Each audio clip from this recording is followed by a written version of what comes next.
Okay, let's talk about the final boss of English pronunciation. You know the one. If saying this word makes you want to climb a tree and hide, hey, you are not alone. I'm not kidding. It's so tricky it was used to spot spies in old movies. No pressure, right? The American way smushes all that chaos into one syllable. Yeah, just one. Let's do this.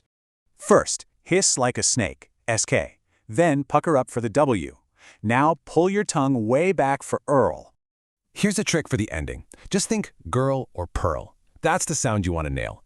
Still struggling? Don't worry, there's a life hack. We just have to hop across the pond. See, the British version is way more civilized. It's two easy parts. Square, roll. So much simpler. All right, deep breath.